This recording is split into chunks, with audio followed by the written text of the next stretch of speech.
Most heartfelt greetings and salutations, ladies and gentlethems. I eagerly welcome you back to Sturgeon's most premier station, Dusklight Radio, hosted by yours truly, the courageously cantankerous, conjugatively coruscating and cool cucumber Everett J. Blackwell. Perhaps you know of us Blackwells. We operated Sturgeon's first proper wrestling academy. That's right, Hans Stanson's affiliate academy ran by Stanson-trained Roosevelt Blackwell, known better by his stage name, King Beef Wellington. Wellington was a mean man, a heel, if you will, constantly berating fans with commentary on the right way to consume meat. He believed medium rare was the best, and constantly taunting the crowd by beating the opponent with meat and calling it a trip to the butcher shop. He was a vegetarian outside of the ring, but in order to keep up the facade, he would always sink his teeth into Beef Wellington whenever he got spotted in public. Poor man loved the business, almost to a fault. Anyway, I'm Dusklight's main and most fabulous half-dead host. My job at this fine radio station is to bring you some of the most twisted, interesting, and downright bizarre tales that I and my wonderful many-legged runners collect from the far corners of Sturgeon and beyond. Some of them will make you laugh, some will make you cry, and some of you will decide tonight is the night you'll use your Ever Journal. You don't recall when you got it, only that you had been told by some loving family member or friend, usually older and with a better grip on their life than your own, that you could benefit from using an Ever Journal someday, when the time was right. It's been set on your bedside table for many, many moons, yet never gathering dust. On feverish nights when you feel most vulnerable, you've picked it up and held it with tender hands, wondering if your recent events are justification to placate the voice in your mind and entomb your thoughts in this most unusual tone. Perhaps tonight is that night, dear listeners. But remember, an Ever Journal is for ever. As is tradition with our Dusklight driving, we have two stories for you on this fine evening, and both come to us from the golden age of science fiction as part of Dusklight Radio's commitment to keeping classic sci-fi and sci-fi horror alive for new generations. The first, Starborn, by the legendary Robert Bloch, is a slow burn about an expedition to a new planet gone wrong. Our second tale, Earth Surrenders by Barbara Paul, encapsulates some of humanity's worst traits manifesting on first contact. Not your kind of thing? Well, don't fret. A new Sturgeon video is on its way, and Nightmare Detectives Chapter 10 will be up by this weekend. Our narrator for these stories is the unusually busy janitor TJ Lee, currently off on tour for his Purple Crayon Revival ceremony, whatever that means. All I know is I've started seeing a lot more folks around Sturgeon wearing purple outfits. I hope the sickness isn't spreading. I have a note from him he wanted me to pass on to all of you. I almost forgot. Sorry for the lack of videos. Sickness plus quality over quantity plus wrestling trips. My bad. Back soon. With love, Teach. Well, joining him is the amazing vocal talents of SpiritVoices and our sponsor and very good friend of the station, the Doc Somnium. Please consider checking out both if you somehow haven't already. Special thanks must be given first to Mandy Mo for rendering yours truly in the beauteous image you see when you look at our page. And lastly, our music is provided with permission by Cryo Chamber and Vato Elements and the Doc Somnium with gracious thanks. If you enjoy these intros and want to see more, please ensure you've got notifications on and leave a comment for every video you encounter. With that, the sun has set and dusk has crawled into the studio once more. Whether you're working, prepping to sleep, or evading the formless void that will one day consume us all, Blackwell is here to soothe your ears and captivate your soul. Now, close your eyes and take a deep breath. The scene has been set and the light is on. It's time to walk towards it. The probe mission ship locked into orbit and began its sensor scan of the planet Echo. Seated at his post on the bridge, Mission Commander Richard Tasman, United States Navy, checked out the data processed by the technical teams of his crew. Beside him, Lieutenant Ted Gilby, his second in command, nodded approvingly. "Looks good. Gilby said. "Looks very good." And it did. According to the computerized data fed back through the tapes, Echo was indeed an Earth-type planet, just as had been suspected. Photoscopes confirmed the presence of running water, surface soil, and abundant vegetation. The bacterial life analysis indicated nothing harmful or unfamiliar. Echo's planetary profile was that of a miniature world, alive and unpolluted, unspoiled by the presence of man. Then the tapes began running wild. Tasman stared at Gilby. Gilby stared at Tasman, and both men turned to stare at the photoscope.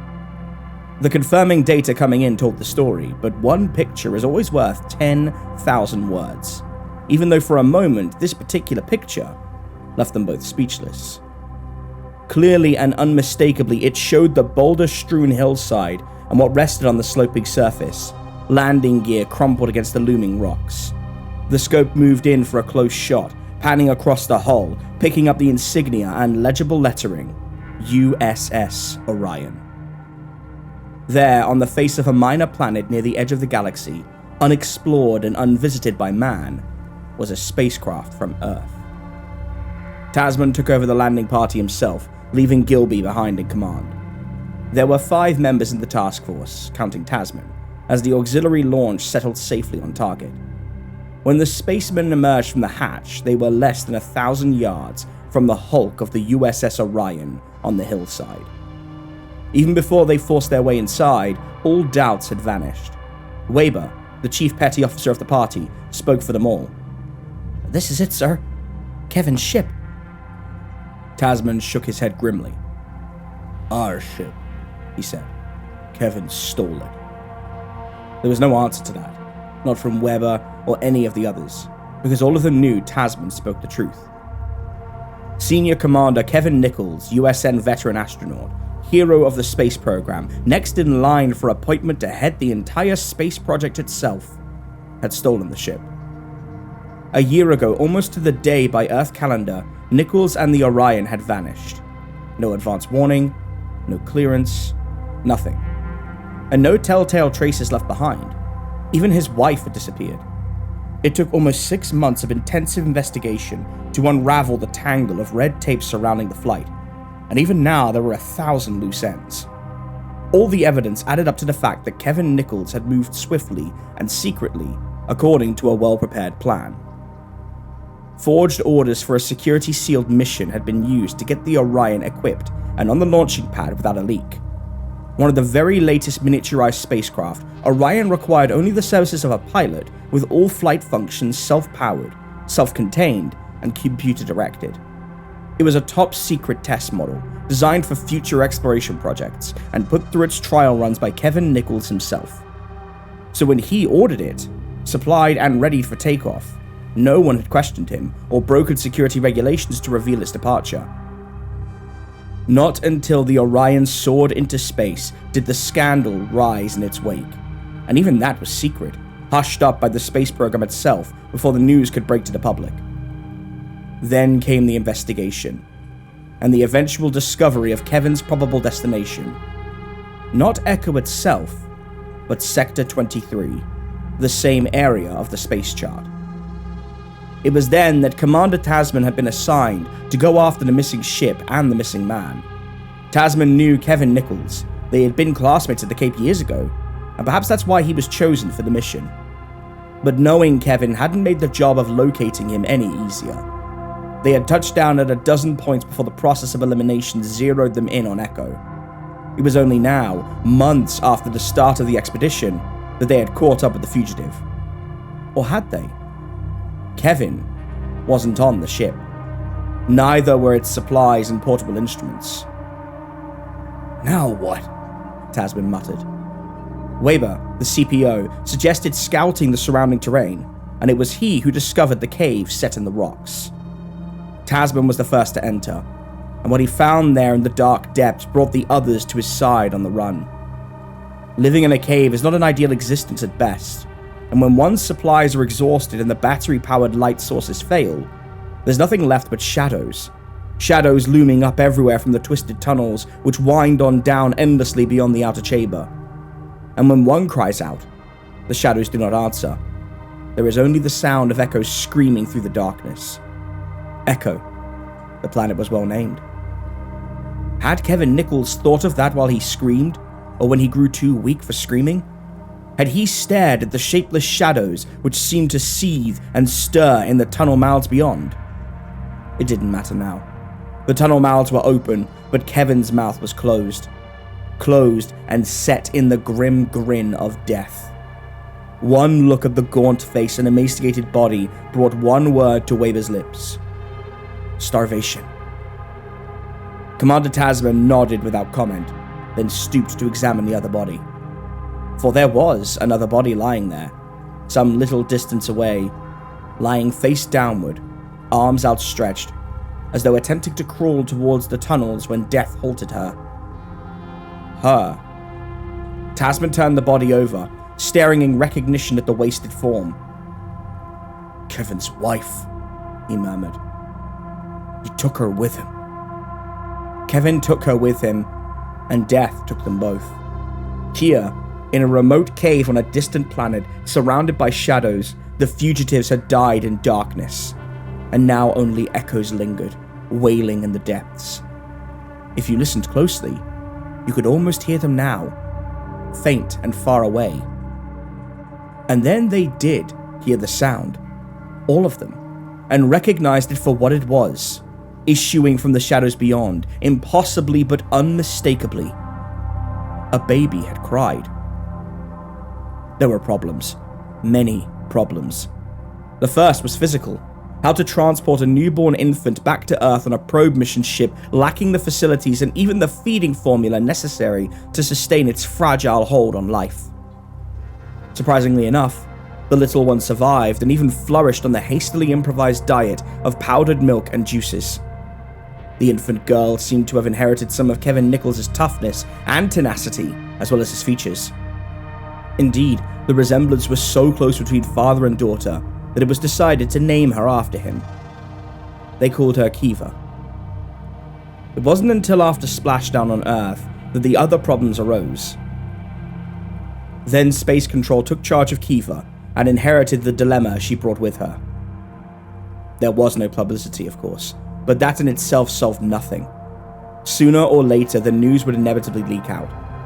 An honored and acclaimed astronaut had succeeded in violating top security, had foiled all interplanetary precautions, and had stolen the latest and most advanced spacecraft.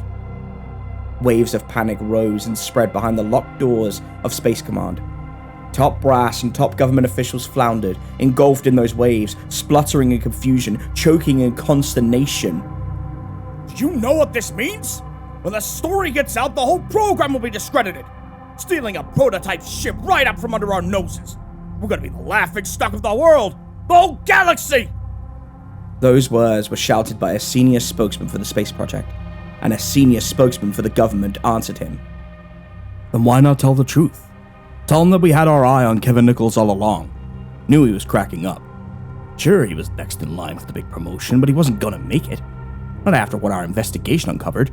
The drug thing, the embezzlement of project funds.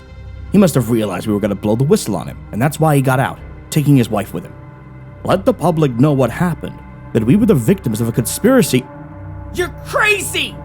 Psychiatrists usually disapprove of using such language, but it was a senior member of the psychiatric advisory staff who spoke. We can't afford to be laughed at, and we can't afford to be pitied either. Right now, we can't afford anything, period. I don't need to remind you, gentlemen, that the vote on new appropriations for the entire space project is coming up next week. There couldn't be a possibly worse time to tell the world that the largest and most important program in all history has been victimized by one man, and that the biggest hero of that program was a psychotic, a thief, and a traitor. There's got to be another answer. There was. Exactly who gave it is not known, probably some minor member of the staff. It is the fate of the junior officers to come up with the right suggestion, and their reward is to be forgotten even while the suggestion is remembered. Kiva is our answer, said the nameless junior officer. Everyone looked at him. Everyone listened, and everyone understood. Don't you realize what Nichols has done for the program? He's given us the biggest public relations hook anyone could wish for. his daughter, Kiva, the first child ever to be born in outer space. Not on Mars or Venus or a colony, but on a new frontier. The farthermost outpost of all interplanetary exploration known to man. You don't have to say that her father was flipping out, that the ship was stolen. Make the whole thing part of a top security mission, a secret program to test human survival on an Earth-type world. Nichols and his wife volunteered to take the ship off to Echo and have their child there. A heroic experiment that turned into a heroic sacrifice when they emerged from the crash unharmed but unable to return or communicate with the project back on Earth. Let it be known that Nichols kept a complete record of his stay on Echo, up to and including the actual birth of the infant, but that the data are still classified information. This should put an end to any further embarrassing questions about the affair. But there won't be any trouble about the appropriation, not if you concentrate publicity where it belongs and keep it there. You're sitting on the greatest story of all time, the greatest celebrity ever known. Kiva, the space child. They didn't sit much longer. Within a matter of hours, the well-oiled machinery of the space program's information unit started to function. The wheels began to turn, and the end product of the manufacturing process appeared. Instant heroes. Kevin Nichols, heroic astronaut who piloted an untested ship to an uncharted world. His wife, who risked her unborn baby in the unknown. The space program itself bravely breaking through all barriers to prove, once and for all, that humanity could move forward without fear and perpetuate itself on other planets. Nichols and his wife were dead, but the space program survived. Just as predicted, the appropriation passed. And as for young Kiva herself, she lived and thrived. Kiva, the new symbol of the age of space. Publicized, photographed, promoted, praised.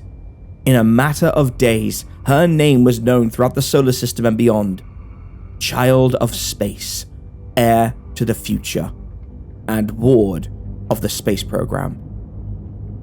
Jealously guarded, possessively protected, little Kiva was withdrawn from public scrutiny shortly after she had served her primary purpose, and was placed in a private, very private nursery. While Kiva dolls and Kiva toys flooded the market, and Kiva songs and Kiva pictures kept her image bright, the object of all this adulation was being carefully nursed and tended by a team of medical specialists. Pediatricians and psychologists alike agreed, Kiva was a very special baby. Not just because of her value as a living symbol, but for what she was. Exceptionally sturdy, bright, alert, healthy, and precocious. Yet, in spite of security, rumors poured out of the nursery laboratory where young Kiva was hidden. Standing alone at 5 months, walking at 7 months, only 9 months old and seems to understand everything you say to her. 1 year old and she's already talking. Complete sentences. Did you hear the latest about Kiva? 2.5 going on 3 and they say she's already reading. Can you imagine that? The public could imagine it very easily. As a matter of fact, they were beginning to imagine a little too much. No matter how much a genius was praised, nobody really loved one. A genius was too hard to understand, and the whole point of the plan was plain. Kiva had to be loved. So, after much consideration, Kiva was placed in an exclusive private school, in first-phase classes, or what used to be called kindergarten. Good thinking, everyone said. Give her a chance to grow up with the other youngsters, learn to be like the rest of the kids. But Kiva wasn't like the rest of the kids. She grew faster and learned more quickly. She seemed immune to childhood diseases and she was never ill. Perhaps this was a result of the antiseptic care of the medical team, but even so, it was highly unusual. The doctors took notes. The psychologists took notes too. Kiva did not relate to her peer group. That was the way they phrased it. In plainer words, she didn't want to have anything to do with the other children. And what she did not want to do, she did not bother with. She read. She asked questions, intelligent, penetrating questions, and she was impatient with stupid answers. Kiva had no interest in nursery rhymes or fairy tales or bedtime stories. Facts and figures, those were the things that fascinated her. She never played with toys, and she refused to learn any games. The other youngsters didn't understand her, and what children can't understand they usually dislike, a trait often carried over into adult life. 2 of the children never got to carry that or any other trait into adult life. They took to teasing Kiva, calling her names, but only for a few days. Then they died. One of them fell out of an upstairs window while walking in his sleep. The other went into convulsions, an epileptic seizure, the doctors decided.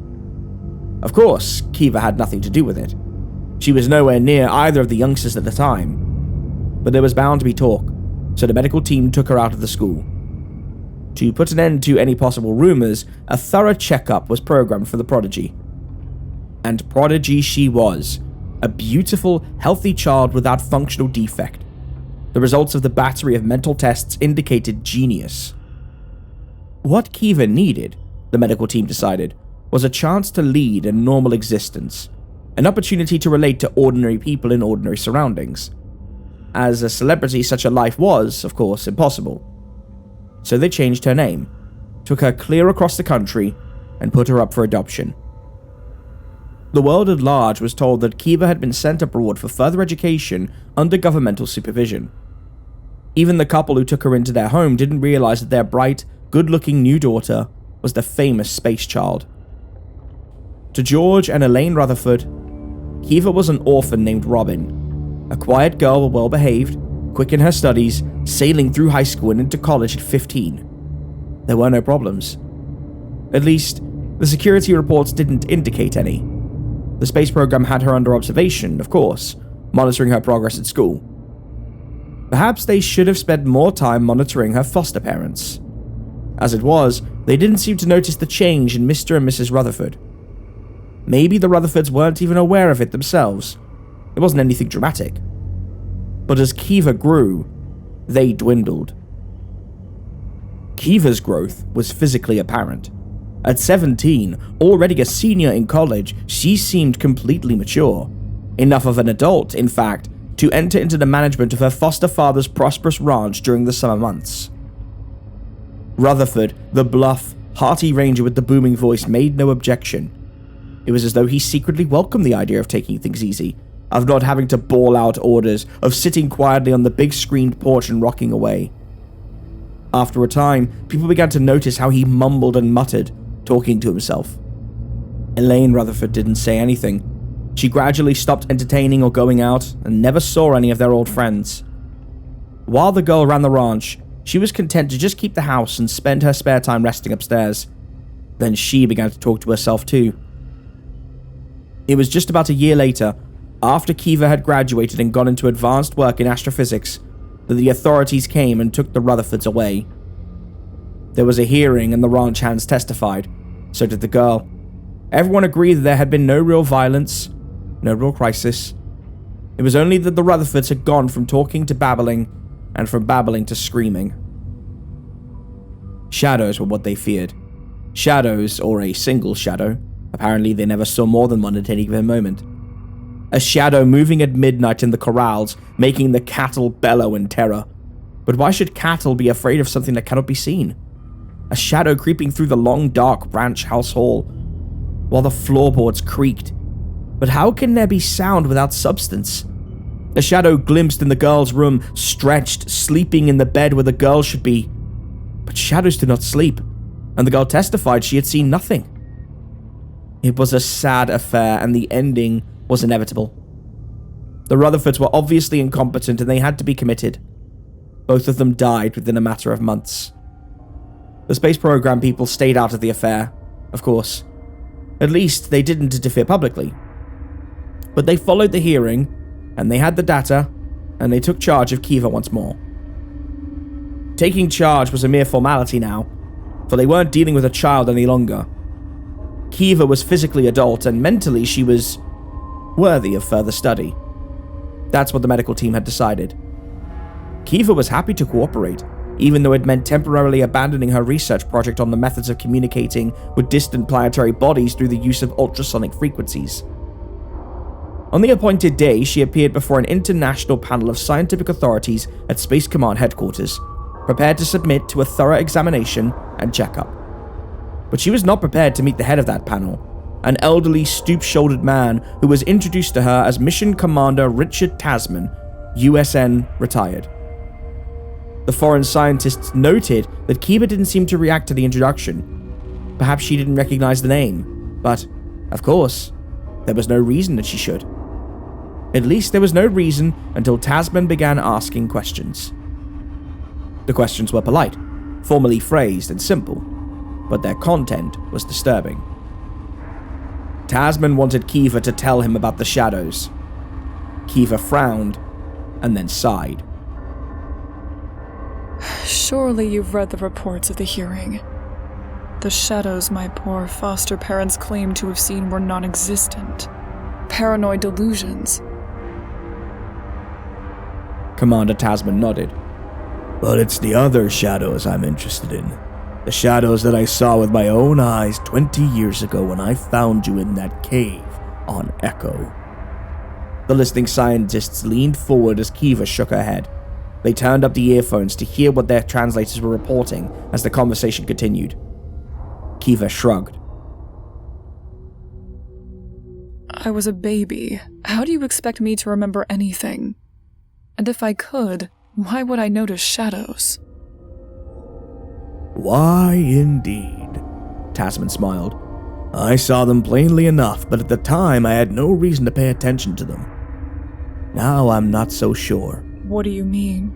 Tasman smiled again. I'm not so sure of that, either. In fact, I'm not sure of anything anymore. It occurs to me that we should have followed up on our findings on Echo. Somehow, in all the excitement of your discovery and rescue, certain unusual bits of data were neglected. An Earth-type planet exists within a certain range of prescribed conditions. This we know because we've located and studied others within the galaxy. Like Echo, they all contain life forms, microorganisms, algae, plant life in infinite variety. And all of them, in this phase of evolution, contain animal life too. All except Echo. Tasman fixed his eyes on Kiva. I understand you have a background in space research. I'm only a novice. But have you studied available information? Yes. Then let me ask this. Doesn't it seem strange to you that Echo, and Echo alone, is the only Earth-type body ever discovered that is capable of supporting higher and more complicated life forms, yet contains none? Perhaps there were such forms at one time and they failed to survive. For what reason? There's no indication of natural disaster or recent geologic upheaval. Maybe the evolutionary cycle came to a natural end. Whatever might have existed there merely died out. Kiva said. Suppose it didn't die out. Suppose it merely developed along different lines, advanced to a point where life was no longer dependent upon a physical body of the type we're familiar with. You mean something like pure thought? It was Kiva's turn to smile. Tasman shook his head, and he wasn't smiling. Something like shadows, he said. Kiva stared. They were all staring now. Shadows, Tasman repeated. Consider a life form that may once have been human like ourselves, very much like ourselves in many ways, but it reached a turning point in the evolutionary road. Instead of continuing to evolve in terms of brawn, the emphasis became spiritual. Pure thought again? Kiva gestured. Impossible. Of course it's impossible, Tasman said. Life is energy, and energy has form. But on Echo, which seems to have existed for countless years in an idyllic state, there was no need for a sturdy body to withstand the elements. And who knows? Upon reaching a certain stage of mental development, there may no longer be any dependency upon ordinary nourishment. You're saying these creatures turned into shadows? Creatures? Hardly the term I'd use to describe so advanced an organism. As for shadows, how do we know what they really are? Possibly what we saw as shadows are merely visual projections of mental energy contained in the minimum possible shape. A shape that no longer requires sensory organs for perception or communication, A shape that doesn't need the complex of mechanical aids we call civilization, that can live without our concept of comfort and shelter. In caves? Kiva rose as she spoke and faced the assemblage around the long table. She talked, and the others listened. Exactly what she said is a matter of debate. Afterwards, opinions seemed to differ, but her words made sense, and everyone got the point. Carefully, courteously, but concisely, she took Tasman's theories apart, demolishing each premise in return. There was no precedent, not in biology or physics or the most advanced observations of science, for sentient shadows. One might as well argue the reality of ghosts. A shadow, by definition, is merely a shade cast upon a surface by a body that intercepts rays of light. It is the body that exists. Shadows are merely illusions, like the apparitions Kiva's foster parents had babbled about, or like Commander Tasman's strange beliefs. The speech was effective, and after Tasman, cold but controlled, excused Kiva from the hearing and had her escorted from the room, there was a general buzz of conversation from the scientists gathered there. Obviously, they were impressed by what they had heard. They were even more impressed when an apologetic sound engineer buzzed the chamber on intercom to report the sudden power failure that had cut off the mics and had made translation of Kiva's speech impossible. "Amazing, the young woman!" The Italian scientist groped for words in his heavenly accented English.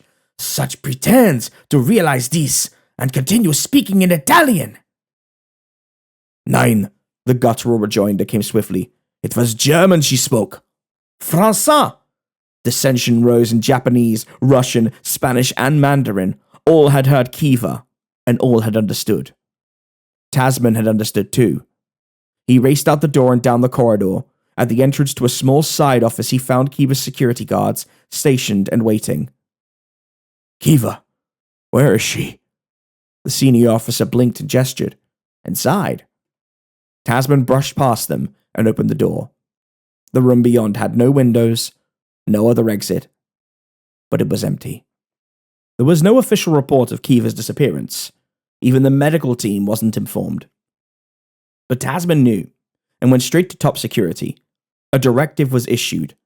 Find Kiva. "She's bound to slip up," Tasman said. "What happened at the hearing proves she's not infallible. When the mics went dead, she unconsciously continued to communicate by means of direct thought transmission. That explains why each foreign delegate believed he was hearing Kiva speak to him in his own language. When Kiva realized she was giving herself away, it was too late. She had to flee." The security officers nodded uneasily. How do you find a person who could transmit thoughts at will, hypnotize guards, and pass them by without being seen or remembered? "If she made one mistake, she'll make others," Tasman assured them. But Tasman himself didn't wait for mistakes. While security personnel searched for Kiva in the present, Tasman sought her in the past. He talked to people who had known her at the ranch, to schoolmates, to the surviving members of the original relief mission, men such as Gilby and Weber. What he learned he kept to himself, but the word spread. Eventually, it reached back to a man who had known Kiva's true parents. Dr. Hans Dietrich, living in retirement in the Virgin Islands, contacted Space Command with an urgent message. He had, he said, certain information which might be of vital importance in this affair. Within 24 hours, Diedrich was visited in his cottage home by an elderly, stoop-shouldered man who identified himself as Mission Commander Richard Tasman, USN, retired. "I'm glad you came," Diedrich said. "I have followed the reports with great interest. My nephew is in the space program, and it was he who informed me of what happened." His visitor frowned. "A security leak?" Do not be alarmed. It is for the best, as I was told, and in a moment you will understand why I say that. You see, I know what you are thinking." "You do?" Diedrich frowned. "You have a theory, haven't you? That Kevin Nichols' child was left alone in that cave on Echo when her parents died. Left alone with the shadow creatures. And that somehow, before your relief expedition arrived, these beings took possession of her, so that when she was rescued, she was no longer an ordinary infant, but something more. Because they infused her with their powers, established a mental contact, a link with themselves which is not broken when she returned to Earth." and that all through her childhood and youth, she was really acting as their pawn. A human being under alien control. Is that it? His visitor nodded. Well, you are wrong, said Dr. Diedrich. I was the Nichols' family physician. I have their medical records. 2 years before their journey to Echo, I had to perform surgery on Mrs. Nichols. So? That is what I wanted to tell you. The surgery made it impossible for Mrs. Nichols to have a child. The infant you found in the cave was not their daughter. Dr. Diedrich leaned forward. These beings must have the power to receive thoughts as well as to transmit them. They absorbed the contents of Nichols' mind as he lay dying in the cave, his wife's mind too. And using what they learned, they created the illusion of an infant, one of their own kind, disguised in a mental projection, programmed to live and grow as a child. Why send it back to Earth? Diedrich shrugged. I cannot say. And you have no proof. Only of the surgery. Here, my own medical records. He handed a bulky envelope to his visitor. His visitor smiled, thanked him, pulled out a revolver, and shot Dr. Diedrich through the head. I told you she made a mistake, Tasman muttered, going down there, getting the information, then deliberately using a clumsy, old-fashioned weapon to kill Diedrich. It was a clever idea, and there are half a dozen people who can testify to seeing me escape from the cottage. Fortunately, you know I was here at headquarters all the time.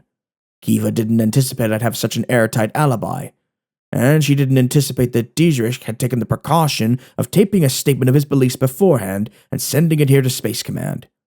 So, we understand how all this happened, and why. We know something else now, too. The Chief of Operations himself answered Tasman, and his voice was grim. The life form we're dealing with has greater powers than we imagined. The ability to transmit thought and to receive it. The ability to appear in the form we identify as Kiva, or to change that form at will. Do you realize what we're up against? A creature that can read our minds, walk unseen among us as shadow, and alter its appearance whenever it chooses. Mimicry, Tasman said. Insects use it for protection, taking on the look of the plant or tree branch where they rest. The being we know as Kiva has this same faculty, developed to its ultimate extent. The Chief of Operations frowned. Then why did it even bother to appear as Kiva in the first place? Again, we can look to the insect world for a parallel, Tasman said. Some insects begin in a larval state. It's only later they emerge in new forms, with the power of disguising their shapes. Perhaps it was necessary for Kiva to go through certain stages in a single body, while she grew to maturity and learned our ways. Only now, as an adult, is she capable of functioning fully. And just what is her function? Why did a shadow creature come to Earth in human disguise? Tasman shrugged. Maybe the shadows grew tired of being shadows. Perhaps an existence of pure thought was no longer enough for them, and they yearned for the sensations and satisfactions of solid, physical shapes. In which case Kiva was sent here as a scout, to study our ways and see if we could be taken over. The Chief of Operations shook his head. You think that's a possibility? I think that is what actually happened. Then what do you propose? Another expedition to Echo. Give me the command and a task force. Keep it under sealed orders. Call it an exploratory operation if you like. But you and I know the real purpose of the mission. Seek and destroy? Tasman nodded. It's our only chance, and we've got to move fast before Kiva suspects. Commander Tasman lifted off for Echo under top security, but that didn't stop the rumors. Whether or not Kiva suspected was no longer the problem. The search for her went on, but how do you find a shadow? It could be anywhere now. It was the spread of the rumors that really caused the trouble, and the panic. Somehow the word was out, and the world trembled. People had forgotten about the space child throughout the years, but now they remembered as the whispers grew. There was a monster in our midst, the rumormonger said. An alien unlike any humanoid form on planets known to man, an invisible creature murdering at will. True, a mission had been mounted against Echo, but it would never return. The whispers rose to angry shouts, and there was only one way to silence them. The President of the United States went on emergency band and addressed the world. Standing before the cameras and microphones in the Tower Communications Center, he delivered his message. The rumors were partially true, the President admitted. The space child was indeed an alien, but there was no longer any reason to fear her, because Kiva was dead. She had been discovered and trapped only this afternoon in a secret hideaway, a mountain cave near Pocatello, Idaho. Full details would be available on an international newscast following the President's message. Meanwhile, it was time to put an end to the vicious falsehoods spread by our enemies, the President declared. All this wild talk of alien invasion was part of a plot designed to prevent the opening up of free space travel and communication, but the plot had failed. After all, Commander Tasman had been sent into space for exploratory purposes and had not encountered any resistance. It was his privilege, the President said, to announce the final expansion of the space program. From this time forward, there would be no restrictions on further flights. Every area of the galaxy was now officially declared to be open to the ships of any government or any private concern or individual. No more secrecy, no more security, no more fear. If new alien life forms were encountered, they would be met with friendship. If they chose to visit our solar system or even our own Earth, let them be welcomed, for this was the start of the true age of space, founded firmly in freedom and friendship. The world listened to its leader and breathed a collective sigh of relief. The President joined in that sigh as the broadcast ended. He watched the technical crews gather up their equipment and depart, leaving him alone in the tower room with its single window opening on the night sky and the stars. Then the President of the United States melted into a shadow and slithered across the floor to the window as she waited for her alien brothers to arrive.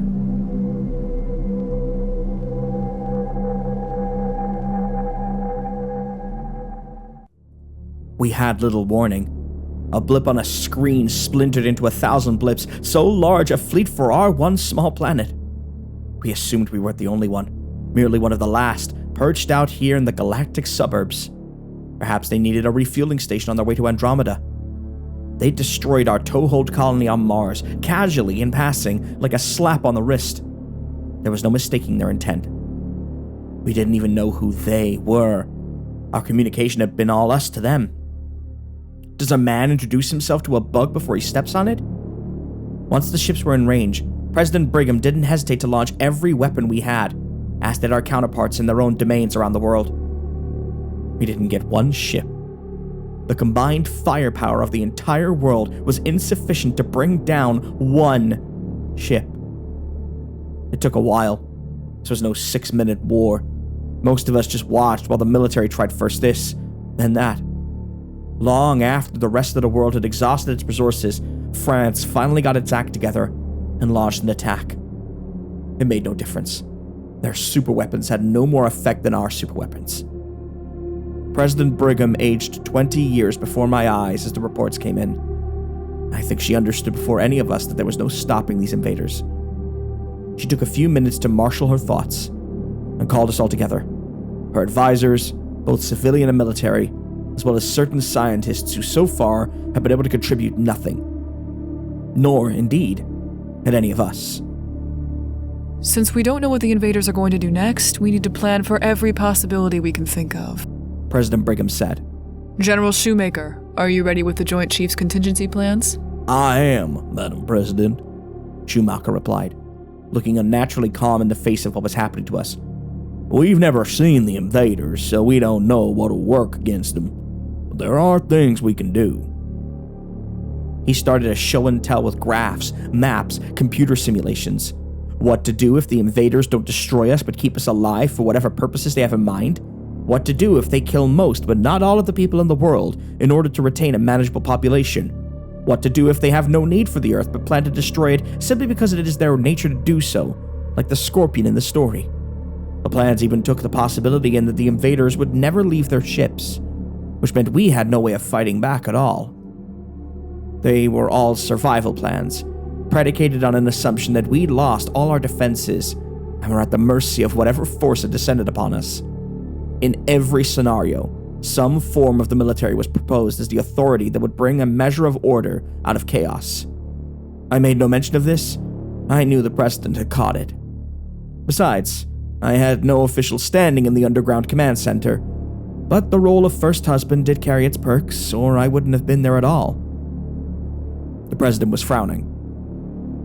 We can't have much time. What are they doing now? Still circling, someone said. The ships had entered the Earth's atmosphere, great silvery things that our telemetry said were loaded with armament. They had not returned our fire, other than blasting the Mars colony out of existence on their way here. The ships were positioning themselves. For what? An hour later, they were still circling, with no change in the orbital pattern of any of the ships. Round and round. We'd given up trying to contact them. They'd received our messages, we were assured. They just didn't bother to answer. Round and round. But what are they waiting for? The Secretary of Interior finally cried out. General Schumacher glared at the man. They're trying to psych us out. Make us nervous so we'll do something stupid. The Interior man accepted the reprimand and said no more. We avoided looking at one another. So far, there'd been no screaming or yelling, no top-of-the-voice arguing, no name-calling. We were all controlling our fear. So far. The president was practically dead on her feet. She'd been awake for nearly 40 hours. Use this time, I said in her ear. Sleep whenever you can. She started to object, but then changed her mind. We went into our quarters. I sleep better when the First Lord is warming my back, she said. Our old joke. We curled up together and drifted into a fitful sleep that lasted a couple of hours. Then she was awake again and checking on the invaders' ships. No change in the circling patterns. The public news channels brought us pictures of burning buildings, the inevitable looting, interviews with people who believed it was all a hoax, and for those who didn't, hysteria. Many suicides. The subways in New York had stopped running because the tunnels were packed with people seeking to get as far underground as they could. Probably the smartest thing they could do. It was our worst nightmare come true. The xenophobic buildup that began with the first venture into space, now proving itself justified with a vengeance. The world reacted as it had always done to anything new and dangerous, with panic. The invaders were destroying us by letting us destroy ourselves. She stood before one of the screens, sadly watching the terrified populace. Time to run another reassurance speech, I think. Not that it'll do any good. She taped a number of them before we descended into the underground command center. All of them basically saying the same thing. We're attempting to make contact. They haven't attacked the Earth yet. Stay calm. I was watching a different channel. Layla, listen to this. A newsman and self-appointed pundit was speculating that the invaders hadn't attacked the Earth because they couldn't. The newsman's theory was that the invaders had the capacity to wipe out a colony of a couple thousand people, but not enough to annihilate the entire population of the world. The destruction of the Mars colony had been a scare tactic, an act of intimidation. It's all a bluff. She laughed shortly. We should show him our telemetry readings. One of those ships could take out the Earth. Are they waiting for us to make a move? I wondered. Layla didn't answer, but said, Interesting that all the contingency plans are strategic withdrawals. Uh-oh. You're not still looking for a way to fight back.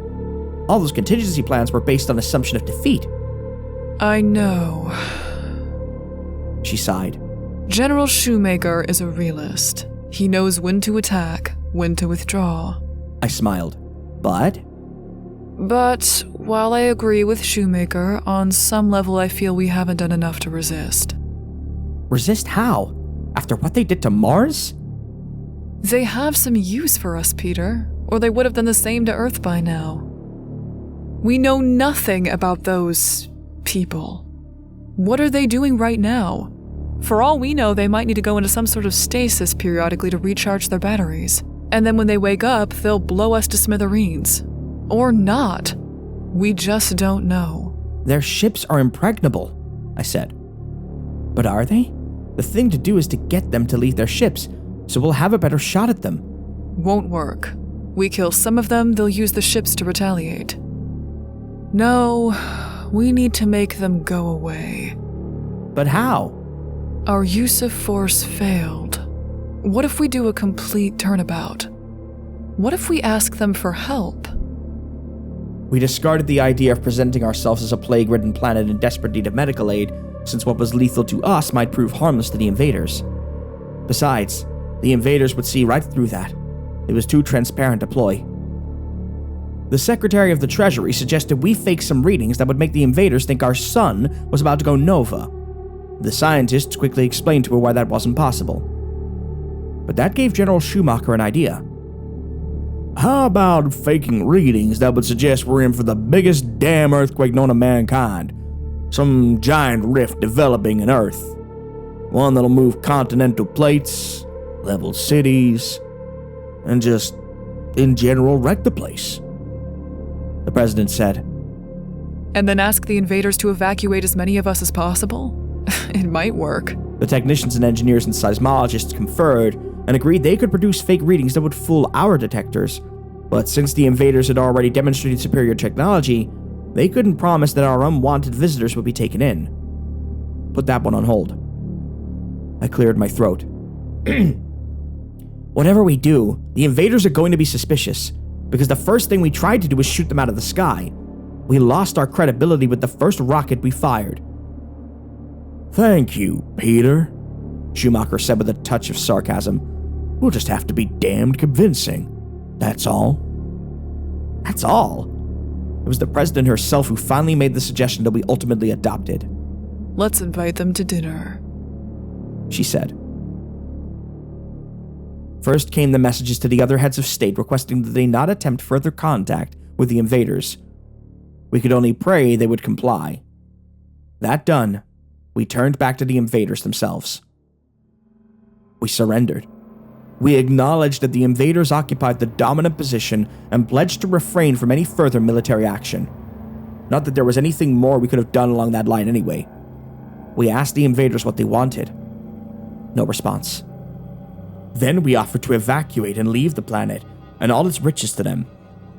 We were giving them our world. The only problem was that we did not have an interstellar drive. Did the invaders have any suggestions? No response. So we requested that the invaders assign us a few of their ships so we could begin evacuating our people. That brought a response. Not acceptable. A gasping sort of cheer arose in the command center, the first words we'd had from them, and confirmation that they were indeed receiving our messages and were able to understand our language. Did they have translator machines? The pronunciation was a bit odd, but the two words were perfectly understandable. I wondered how many of Earth's languages the invaders or their machines had mastered, but we had established communication now. The first hurdle was over. Good, said the president. Now we step it up. We sent a 3-part clarifying message. 1, the requested ships would still be crewed and guarded by the owners of the ships. 2, we would go wherever they directed us to go. 3, if they needed a workforce on Earth, we would leave part of our people behind. There was a long silence. Then, not acceptable. Still suspicious, Schumacher said, showing signs of nervousness for the first time. I hope this isn't the stupid thing they're trying to psych us into doing. It's the reply we expected, General, said the president. Send the next message. The next message told the invaders to name their terms. We did not say please. The next response finally told us what the invaders wanted. Evacuate Northern Hemisphere. All those remaining north of the equator after one lunar cycle will be destroyed. Lebensstrom? A voice said unbelievingly. They want living space for themselves? Not necessarily. They might want a way station where they don't have to worry about controlling the local population. Then why not just gas the planet? That would leave the structures intact. Schumacher snorted. It would also leave them with 5 billion corpses to dispose of. That's why they haven't attacked. The dead they left behind on Mars don't matter. They would be using the colony. Nope, this is the best move from their point of view. And you can bet that the equator is going to be the most heavily guarded boundary line we've ever seen. At least they seem willing to coexist, another voice suggested nervously. But we're not. The president replied firmly. You're talking as if we've really surrendered. She frowned. What would they expect us to reply? More time, I said. Right. Let's ask for a year. The message was sent. 1 lunar cycle. This time we did not respond. The president turned to Schumacher. I'd like film clips, news reports, still shots, everything visual that the military has on the fighting in Central America, Bosnia, Vietnam, anywhere. We hadn't had a real war on Earth for 25 years, so she had to dip into recent history. And get it ready to transmit to the invaders. Schumacher gave her a rueful smile and shook his head. I don't think we're gonna scare those creatures away. Not scare them, General. Make them think we're more trouble than we're worth. And we don't have much time. He was dubious that even that would work, but he was in favor of trying almost anything. When Schumacher was ready, we requested visual contact with the invaders. To our surprise, they agreed. There was a mutter of worried excitement in the command center. No one knew what to expect. A scientist named Pellegrino, of whom I'd never heard before the invaders arrived, was set up in a small soundproof room so his instant analysis wouldn't be carried by our transmissions to the invaders. Miniature receivers in our ears would pick up his words. But it seemed we were expected to go first. When the technicians had everything in place, the president stood alone before the camera and allowed her image to be transmitted to the invaders. You are called what? My name is Layla Brigham. I am President of the United States of America. To whom am I speaking? A screen that had been showing a map of now depleted missile sites flickered once, twice, and we had our first view of the invaders. We were looking at a man. No question of that, he was a man. 1 head, 2 eyes, 2 arms. Very thick and squat, possibly shorter than we were. Impossible to tell without a visual point of reference. Almost no neck, flattened out facial features. From a heavy gravity planet, Dr. Pellegrino's voice said in our ears. The invader was black. Not black like the Earth's black races, but a glittering black that was almost blue. No facial hair. Not even eyebrows. high melanin, or their equivalent of melanin. Hot sun, hot enough to drive them away? Their home star might be an old one starting its final expansion, but they can't have a DNA radically different from ours. So the invaders weren't monsters, not even bugs or lizards. I wondered if they came in a variety of colors, the way we did. Somewhere else in the galaxy, perhaps in more than one place. A life cycle like our own had begun, and produced an aggressive race that took what it wanted by force. Not too different from us. The invader spoke. Commander of the Brog Hulk. Ah, so that was their name. At least it sounded something like Brokok. The second syllable sounded more aspirated than spoken. This was not the voice we'd heard before. The commander's tones were rougher, his accent thicker. He was waiting for the president to speak. She said, Commander, it's impossible for us to move half the Earth's population in only 1 month's time. Our best estimate is that it would take 2 or 3 months simply to launch a successful invasion on the southern hemisphere. Then the transportation problem alone would... She broke off when the invader raised a hand abruptly in a commanding gesture. Note the 6 fingers. You do not understand well. You are not required to conquer. You are only required to vacate. Vacating is impossible without conquering first. The entire southern hemisphere is in constant tumult, one war after another. This would come as a surprise to the inhabitants of Rio and Sydney. Let me show you something. She signaled for the transmission of our old war pictures to start. This is what's going on right now. There hadn't been enough time to do any sorting or organizing, so we watched Nicaragua and Sarajevo and Rommel's tanks in North Africa, all jumbled up together. We watched children armed with automatic weapons they could barely lift firing at soldiers. We saw emasculations and hangings. We watched explosions and bombings. People on fire ran from a burning building only to be shot down by the guerrillas waiting for them. We saw an entire Asian village lined up against a wall and shot. After the fusillade ended, only the sound of a crying baby could be heard. One more shot rang out, then silence. The commander of the Brog Hulk had disappeared from the screen, watching elsewhere, we hoped.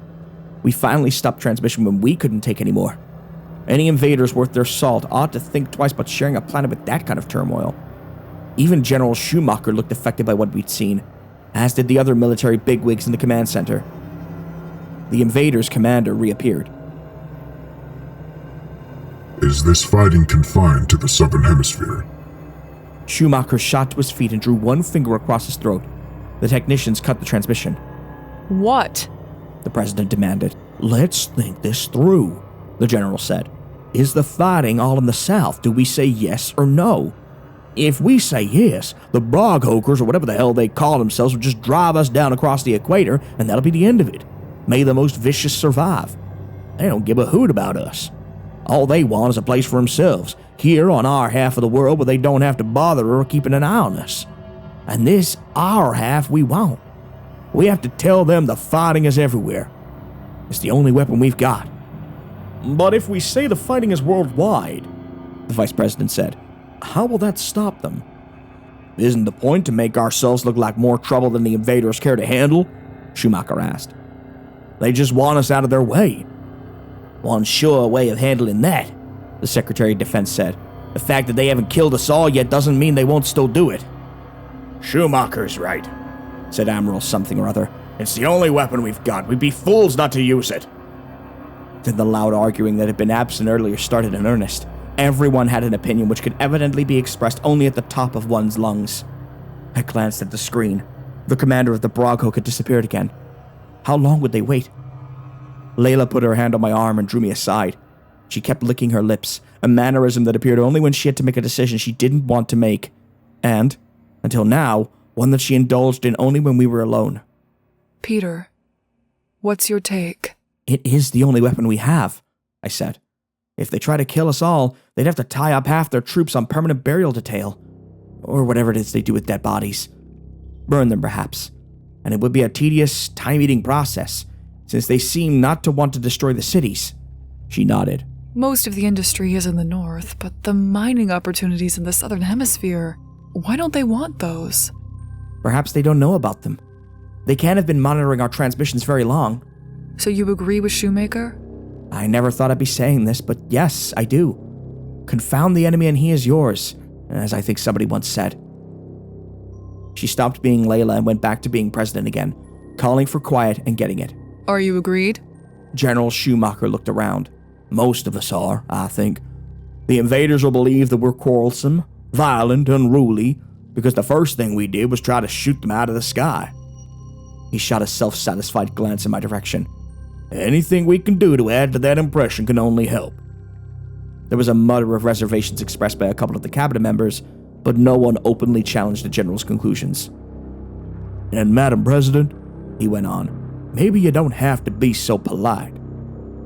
She nodded slowly. Point taken. All right, let's restore transmissions. Another voice spoke up. You're all taking a lot for granted. Dr. Pellegrino was standing in the doorway to his soundproofed cubicle. Because they look like us doesn't mean they think like us. You might be provoking a reaction totally different from the one you're looking for. I'm sure that's already occurred to everyone here, the president answered with a touch of impatience. But since there's no way of finding out, it's a risk we're forced to take, isn't it? Unless you have an alternate course of action in mind? The scientist looked at his feet. No. Then we'll proceed. She stepped back in front of the camera. Commander? He reappeared wordlessly. Sorry about the interruption. We're having technical difficulties down here, but it had better not happen again. She glanced angrily off camera at an empty chair, a little bit of theatrical byplay that may have been lost in the Broghok. You were asking a question about the fighting? Is this fighting confined to the Southern Hemisphere? The fighting is worse in the south, she said with stagey evasiveness. Unacceptable answer. The fighting is worldwide, if you have to know. A nice touch of resentment there. But it's more under control in the northern hemisphere. Still, we could use some help. If your ship's weapons could vacate some space for us in the southern hemisphere, we could vacate a lot sooner. Can you help us? No response. The commander's facial expression didn't even change. The president plowed on. We made a little mistake when we transmitted those pictures of the fighting. That last series of scenes was from a European war. Northern hemisphere, not southern. Our instruments detect no signs of warfare in either hemisphere. The president made a sound. Well, that's your doing, Commander. No one on Earth has ever fought an opponent like you before. None of our weapons work against you. Hostilities pretty much ground to a halt when we realized we have a common enemy now. She let a note of sarcasm creep into her voice. Whether the Brogho caught the nuance of her last two sentences or not, I couldn't tell. The commander conducted a brief conversation with someone off camera. Their language is muted and guttural, and was even then being analyzed by our linguistic programs. Not much to work with, though. The commander turned back to the camera. You have additional images of the fighting in both hemispheres? They wanted more? Tons of it. The president said without batting an eye. Resume transmission. The old war picture started again. The president ordered that this time, the transmission would continue until the Brogho themselves called to a halt. She instructed Schumacher to make sure they didn't run out of film, but one of his aides was already on the phone making the arrangements. The screen was showing two young boys throwing gasoline bombs at a convoy truck in a place that looked like Ireland. Another problem has appeared. Other nations had picked up our transmission to the invaders and were angrily demanding to know what was going on. Interestingly, none of them had been able to intercept the Brogho's tight beam transmissions to us. We couldn't risk the invaders monitoring any explanation we might give, so the White House Chief of Staff was given the dirty job of asking the rest of the world to be patient and trust us. Poor man. Layla had a pinched look on her face that I recognized. I followed her into our quarters and found her taking her headache medicine. "You need something to eat," I said. "I'll be right back." I went to the mess area and returned with 2 mugs of soup and a plate of cheese, crackers, and fruit. We took our time eating. The Brogho were evidently fascinated by our moving picture show and sent no signal that they'd seen enough. We tried sleeping again, but Layla was too restless and kept pacing back and forth in our small quarters. What else can we show them, Peter? She said, more thinking out loud than actually asking. Floods, other natural disasters, more problems for them to deal with. Volcanoes erupting? Do you think you can perch for 5 minutes? She sat down, and I started massaging her neck and shoulders. He didn't answer you when you asked him to help invade the southern hemisphere. He probably didn't believe what he was hearing. I doubt that the Brogho are used to being asked for help. Traffic accidents. We must have some footage of gory traffic accidents. Shuttle crashes. Schumacher is handling all that. Leave it to him, Layla. There's nothing more you can do now. I know, she said tightly. That's what scares me. She jumped up and started pacing again. All that armament those ships are carrying. It would take us forever to outfit a war fleet like that, even if we had an interstellar drive. They must have been planning this excursion for years, and we're hoping to trick them with a few elderly newsreels. You go with what you've got, I said inanely. It was a long shot. We all knew that.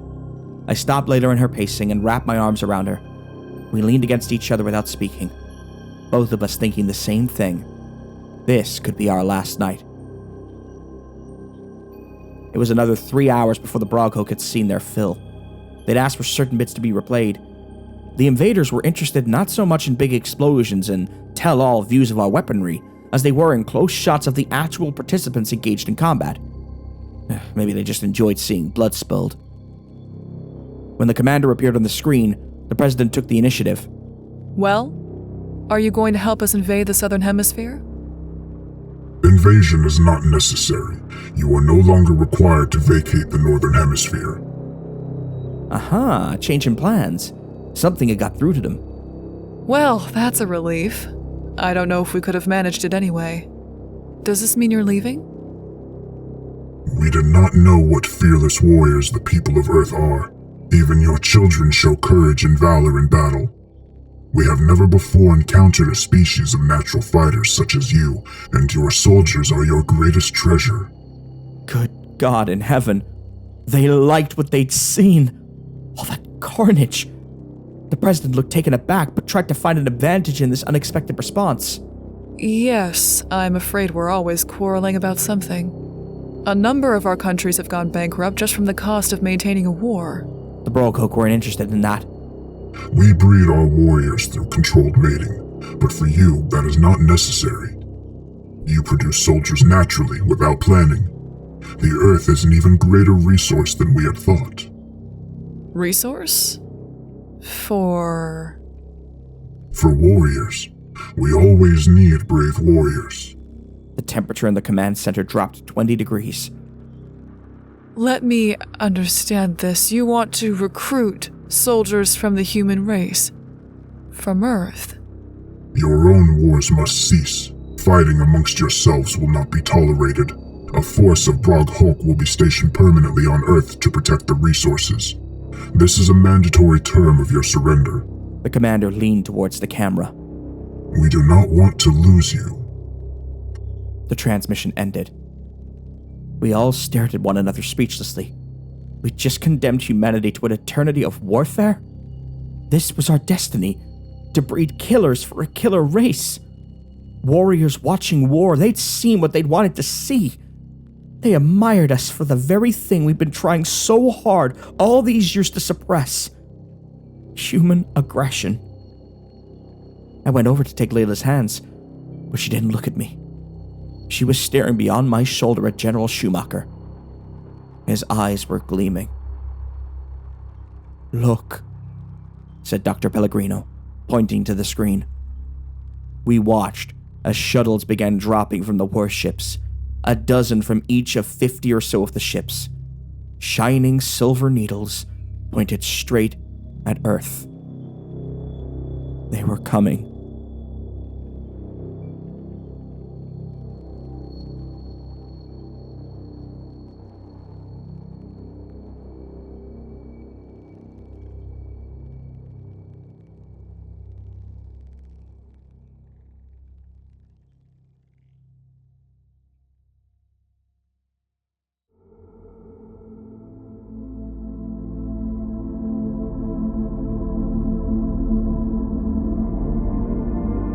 Two bleak stories about humanity's inability to escape its oncoming doom. Feels very appropriate given the rest of the world's current climate and that of sturgeons.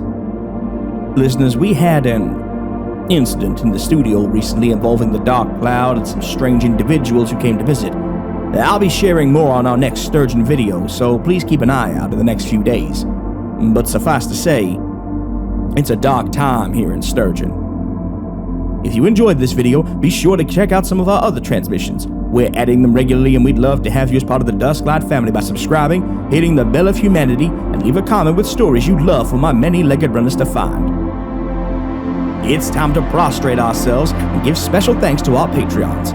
Our Sturgeonite faithfuls, Haley Clark, Sabrina Alexander and Larry W., Purple Crayon Eater Mary Peck, our janitors Alex Nunes, Feeny Von Karma, Amy Sean, and Arkham Cookie currently undergoing the Magenta Horror, our Void Walker Evan Diaz, who is currently attempting to revive a gibbon with sheer willpower, and one of our very own Blackwell family members, Papa Kyle Blackwell, brining his slightly soft bones, frothing at the mouth with unadulterated rage at being caught unawares by our uninvited guest, planning and scheming his revenge. We Blackwells do not let a debt payment go unpaid. No, sir. There will be blood and briny bones before the day is done. We love and fear you, Papa. We thank you humbly for your patronage and look to see you bright and early for Dusklight orientation, purple crayons, and existential dread will be provided. If you want to be a patron, we have a link in the description below. You'll get early access to all videos, exclusive Sturgeon-focused D&D and Monster of the Week content, and more. And, one last time, listeners, close your eyes and breathe with me. Remember, no matter how bad things are, how cruel people can be, and how heavy your shoulders may feel with the weight of the world bearing down on them, Dusklight will always be here to lift the load and provide you with some respite. Drink some water, watch a video about tree frogs, eat something savory, and sleep on the cool side of the pillow with the window open and the stars twinkling down on you. Start and end each day with kindness in your heart. You matter, you are loved, and every day is another chance. I'll see you again when the sun sets and dusk enters the station.